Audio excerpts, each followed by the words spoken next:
Good morning, good afternoon, and good evening to all the people who is watching us around the world.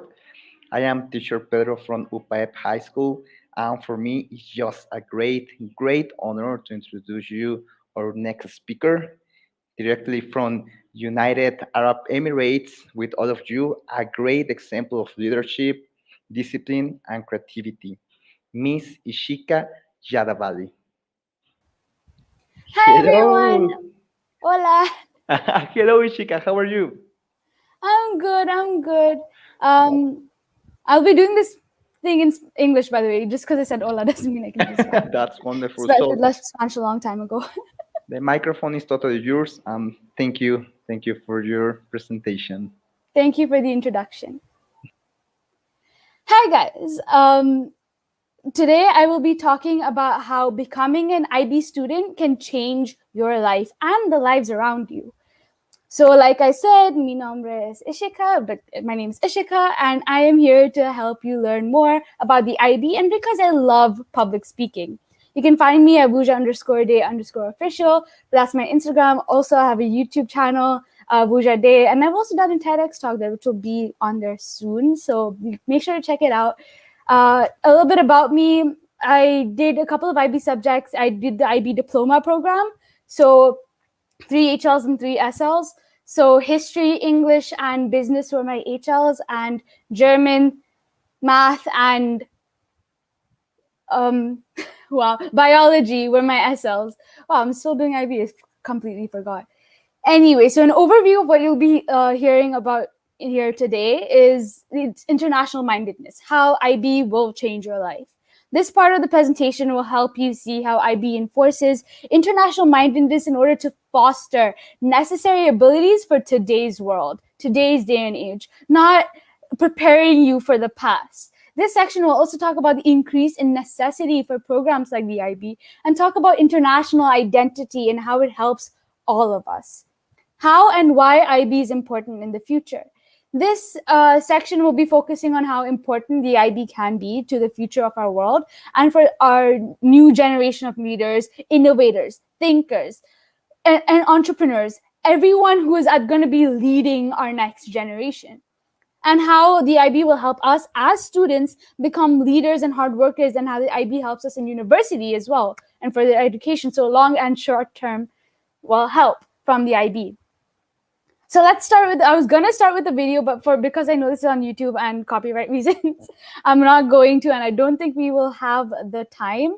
So this is by Prince EA on I Just Sued the School System. So if you want to check it out, I definitely say you should. It's an amazing video. However, he says, the world has progressed. We need people who can think creatively, innovatively, critically, and forces you to be a leader. With the IB learner profile and other components of the IB, it forces you to think critically and innovatively with things like TOK and EE, making you work independently and interdependently, forcing you to do teamwork with group 4 projects in science. And not just that, but the IB itself, International Baccalaureate, it has the word international in it, meaning that you're connected to a global platform, a global stage for world leaders such as yourselves. And if you go to university or even talk to someone who has done IB, who hasn't done IB rather, you will see that you think very, very differently. You think in different way. You think in a way that universities want you to think. They want you to be able to think outside the box, right?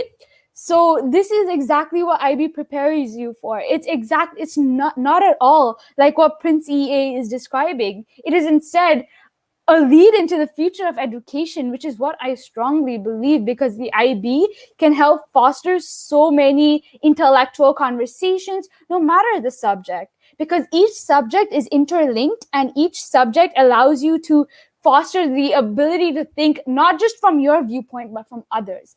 To get a high grade, you need to be able to bring in different perspectives, different viewpoints, different thoughts, ideas, and feelings together. And it doesn't just focus on local ideas. For example, if you do history, right? It talks about you can do Asian history, you can do Russian history, you can do Eurasian history, you can do European history, you can do American history. There's tons and tons of options for people who want to diversify their mind and diversify their range. It is essential for someone like me and like a lot of you out there who feel the need to learn, who eat up all the information they can get. This is for the hard workers, the people who are going to lead in the next generation. And I know I keep repeating the word lead, but that's so, so important, because when you're leading not just with your mind, but with your heart. And the IB prepares both of those. And I'll be talking more about that during this presentation. So how does the IB help us in the future? Just a couple key points. University, workplace, modern day society. So there's 3 stages of life, right? So first, after high school, you go to university, then work, and then you find yourself in modern day society, or in society in general. You have to be a functioning member of society. So with universities love IB students because it's such a well-rounded or whole-rounded subject choice that universities adore the ability to write thousands of essays. And I know none of us will probably have done anything like way before the deadline, and we probably left essays for like 2 days till. So we know how to write essays on the spot. We know how to think critically on the spot. We know how to question ideas. We know how to ensure that we are thinking in an honest and fulfilling manner. That's what universities want. They want people who will go out and become stars at their place of work, so they can say, that was our alumni. They graduated from our place. That's exactly why they pick IB students, because they know they have it within them to succeed. The workplace. IB helps you tons in the workplace, not only because of the interactions between your fellow peers and the amount of teamwork necessary, but also it kind of helps with the understanding of competition and collaboration and the very fine line between both and the balance of both. Competition is just necessary, right, for everyone. Without competition, a lot of people aren't able to push themselves to succeed. So when it comes to IB, there's a very healthy balance of competition and collaboration. You also want to compete with your peers as well as collaborate and help them with their things, because nobody really wants anyone to fail the IB. I won't benefit from it if you fail IB, so I'm going to help you pass. However, I'm also still going to be competitive in the sense that I will still want good grades. I still want to be the top 10% of the class in order to get that 7. I'll still want to get into the best universities, but it's not direct competition, it's indirect competition, which is what helps people strive to succeed, strive for the best. Now, modern day society. It helps us in modern day society, again, with collaboration and interactions and teamwork. It also helps in modern day society with the ability to think critically and be contributing members to society, with philosophers, writers, no matter, you name it. A lot of people came from IB. I recently learned, if you guys like anime, as you can see, I do. Not the author of Naruto, or one of the manga artists of Naruto, was actually an IB student. You can see IB students everywhere, right? So IB is not limiting in any way, shape, or form. And because once you do IB, you're ready for that work ethic necessary, you're ready for that leadership skill necessary, you are completely ready for anything that will come to you in the future. So if you pass IB, you've already gone through the worst. I'm gonna say that because I've heard so many people in university saying that after IB, university is amazing and work is just so much easier because you're able to manage time and balance things out, because that's what you learned in IB. And also, when it comes to modern day society, the ability to be internationally minded in an ever-evolving society and culture, allowing for many cultures to combine into this big global society, we need international mindedness, which is exactly what the IB teaches us. It teaches us how to share experiences and understand perspectives, something that we may not have been able to do 100, 200 years ago. And with this in mind, doesn't IB sound like the perfect choice for students all over the world?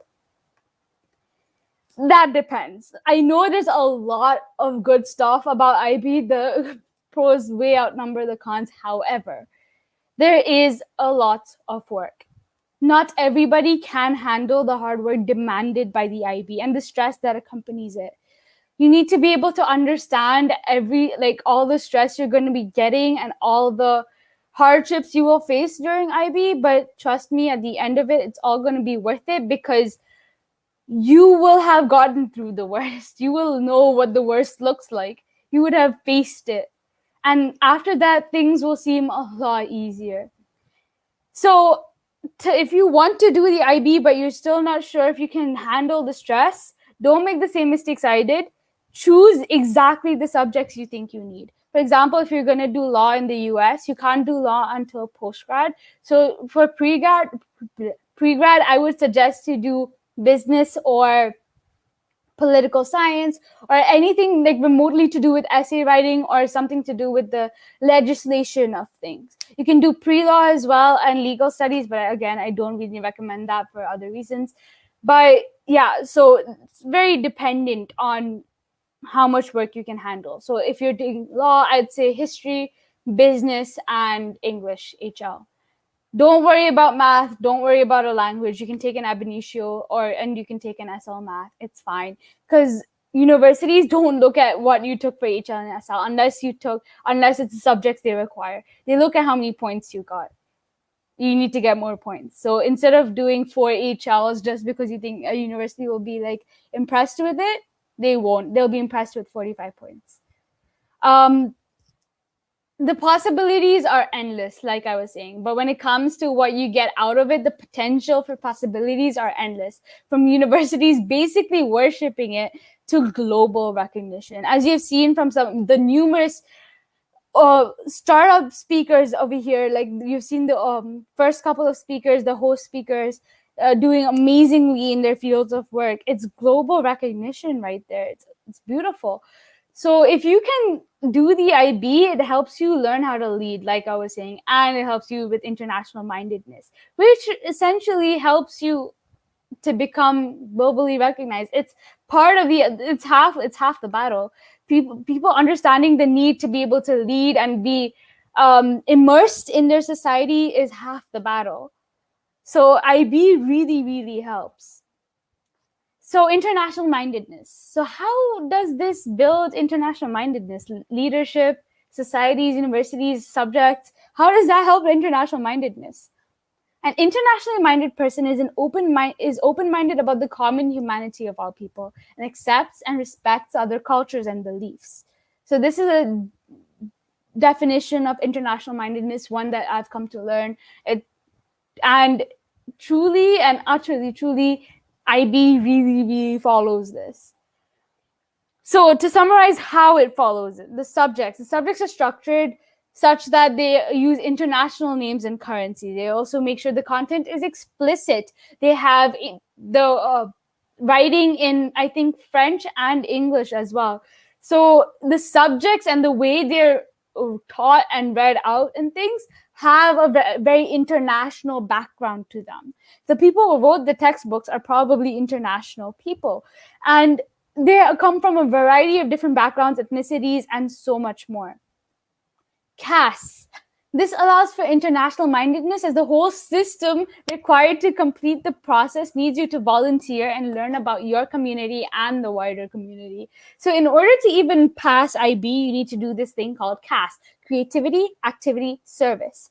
So the service part and the creativity part really require you to engage with your community and engage with the wider world and ensure that you're being a contributing member to society from day one.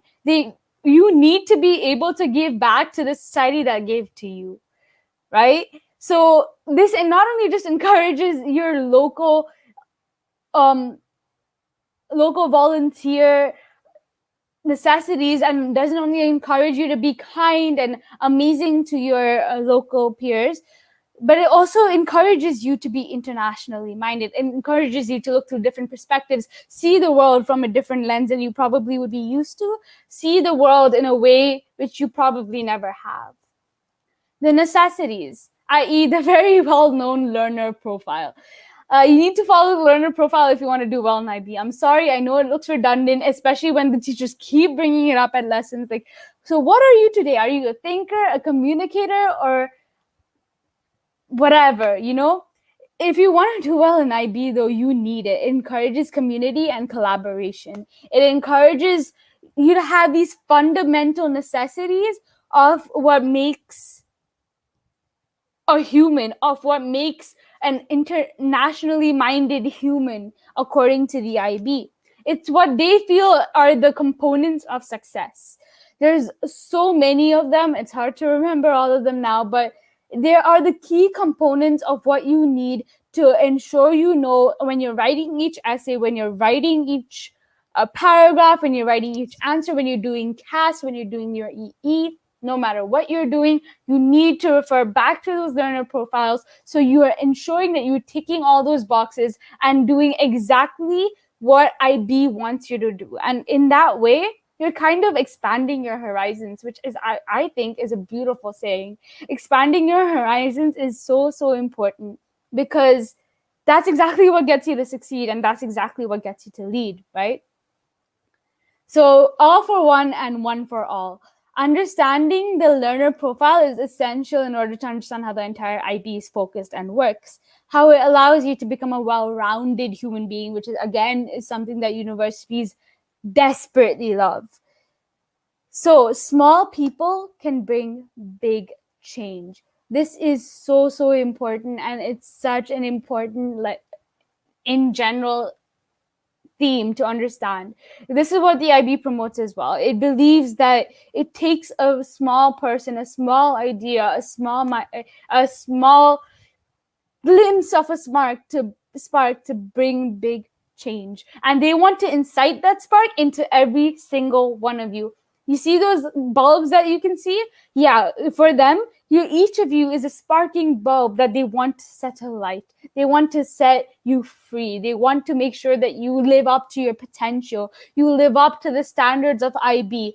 You live up to expectations and your expectations of yourself. Forget other people. What are your expectations for yourself?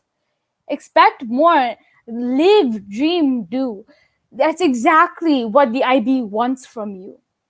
And they want you to dream big and achieve bigger. They want you to have a voice. They want you to speak out about things you love, things you have a passion for. They want you to be this well-rounded, all-knowledgeable student that is set forth into the world with everything they need to succeed. They're essentially like your parent figures, where they're trying to embody the perfect person to succeed, and all you have to do is ensure that you're going by their guidelines, following their rules, and making sure that you are as open as they need you to be, and as internationally minded as they need you to be, and take on every opportunity and every challenge and everything you need, So where the IB is known really, really well. So I couldn't put like a bazillion little sparky thingies to show where IB is known, but basically everywhere. So IB is generally loved by the US and international countries. UK is more A-levels focused, and they prefer the A-levels because it's so focused on career and you need to know what you're doing. But for countries that require open and well-rounded students, IB is amazing. UK, however, still loves IB. It's not saying that UK is not accepting IB or completely disregards IB, still loves IB. And people will say there's no real preference, but the A-level kind of embodies what they want. The A-level kind of only allows you to choose 4 subjects at max, and they all have to be specific to your career choice. So if you're doing science or like medicine, you have to do chemistry, bio, math, and one other. I guess you can do one other, maybe English. Whereas the IB forces you to take 1 humanities, one language A, 1 math, 1 arts, and 1 science. You have to broaden your horizons. You need to broaden your perspectives. You need to make sure that you know a little bit about everything before you step forth into the world. So with the IB, we have more than like a lot of students. We have reached almost 5,500 schools.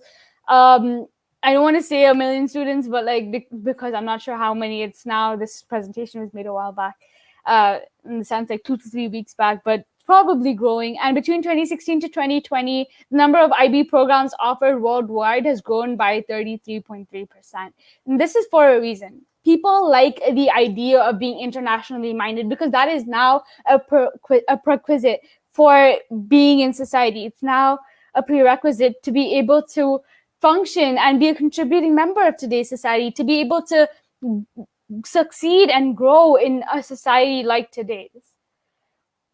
So trust me, the IB pros definitely outweigh the cons. But again, I suggest you take a deep look within yourself, reflect on whether you can handle the stresses that accompany IB. It is not for everyone. It is really hard. According to a lot of statistics, 1 out of every 4 students fails the IB. So not to scare you guys, please don't get scared. But yeah, 1 out of every 4 students fails the IB. And with all these changes due to the coronavirus and the changes in specification from that, it is getting hard. However, I do suggest that you take it because it really, really helps not just your soul, but your mind and your heart, which I feel is so important. It makes you this incredible, incredible person when you're able to talk about almost anything and everything, and you're able to give diverse opinions on subjects, and it honestly makes you sound great on stage, in front of your friends, in a room, wherever you are. So, how does this presentation help you? So, CAS is essential in order to pass the IB. It helps you become a well-rounded student and shows you how to engage with the wider world. The learner profile is used to in every lesson, and it's and project to make example of how the ideal student would be, or how the ideal person would do this certain task. This pushes students to be better and have a sort of goal, or have a sort of idea of what they should be doing if they don't have an idea of what they should be doing. For example, if you're having a debate and knowing that you need to be thinkers, you need to be critical, you need to be open-minded, helps you consciously be open-minded to different ideas and perspectives. Knowing that it's on the board, you have to be open-minded, helps you consciously do that. I feel like that's helped a lot of my peers and me to a certain extent. So I feel like that's going to help you too. Universities love IB. As I said, you can get loads of extra credits and you feel a lot more prepared. In fact, many say that they found university easier than IB. Work. IB also helps you get ready for the workplaces. It teaches you how to collaborate and work in teams. It also focuses on individual work and submission deadlines, which helps with hierarchy and perception management, as well as time management and all the management you can think of. Organization. I myself have a little diary where I jot down my thoughts, and sometimes whenever I get overwhelmed, I just put in my deadlines, and it makes you feel so much better. This is from Mind Writes Now, by the way. It's a beautiful site. International mindedness. This is a major part of the IB, as it's shown in the name. Its curriculum focuses on internationality and emphasizes the importance of being a part of a wider community. This does not only make the students feel a lot better about how they interact with the community that brought them up, but also gives them grounding that is so necessary for if you want to succeed, if you want to find yourself in this chaotic and beautiful world of work and everyone striving so hard to be where they want to be. To able to find yourself there, it helps you so much. It gives you grounding, gives you that intact feeling of, yes, I know who I am, I know what I can do, I have done this, I am gonna be able to do this. And that is amazing. So what next? Do some research. The most important thing to do when looking at education options is to research. Plus, it doubles up as practice for IB. You're gonna have to do a lot of research in IB. What are you looking to do? What do you want to gain from this? If IB and your goals don't align, then there's no point in doing it. Don't give yourself additional stress that you don't need. Are you willing to work hard, work smart, work efficiently, work towards a goal? are you willing to work? Because if not, then it will always be easier to go to do A levels or some vocational training and get grades there. But the IB comes with a long list of pros. Not to say A levels doesn't come with their own set of pros, but here we're talking about the IB and how amazing it is, because genuinely this is one of those curriculums that universities love, like love. So, roadmap, year 12, the start, this is going to be a year where you're introduced to a broad spectrum of things. Then you're going to learn about the learner profile and all that accompanies the IB. It's best you understand the importance now in year 12, not in year 13, in year 12. Pay attention. Before your first summer, remember you to reflect on how you can improve on next term. Self-reflection and improvement and dedication to your subjects is so key in the IB. Summer and the start of year 13, no time to chill. Get up, get work, get on your work so that you can chill in the coming months. This is, and then after that, straight after summer, season of deadlines upon deadlines. Make life easier for yourself by preparing ahead of time and getting good grades early on. So you don't want to be doing resits when you have like 5 deadlines coming up. So have good grades earlier on so you're fine and you can get in with the deadlines later. And then comes the time for uni applications and exams. This last little sprint, and you're really near the end. As you can see, this is not a straight road. It has a lot of bumps and curves, but you're gonna get through it. You know why? Because I believe in each and every one of you. I believe in your ability to do hard work, and it will pay off. I genuinely think it will pay off, because the people that even think about doing IB and even try to do it, they're brilliant, because putting that on yourself is a fantastic feat, and being able to finish it proud of yourself is even better. So I can't wait to see you all succeed in the coming years as well. Thank you so much for listening. If you have any questions, you can find me at Vuja_day_official, or my email is right there if you need it. Thank you so much. Gracias. No, thanks to you, my dear Chica. On behalf of Upaip High School, I want to say muchas gracias. Thank you, Shukran, for sharing all your knowledge, your creativity, and your patience with this wonderful international community. See you soon on the next edition of Breaking Horizons, and God bless you, my dear Chica. It was just an amazing conference. Thank you so much. Have a Adiós. good day. Adiós.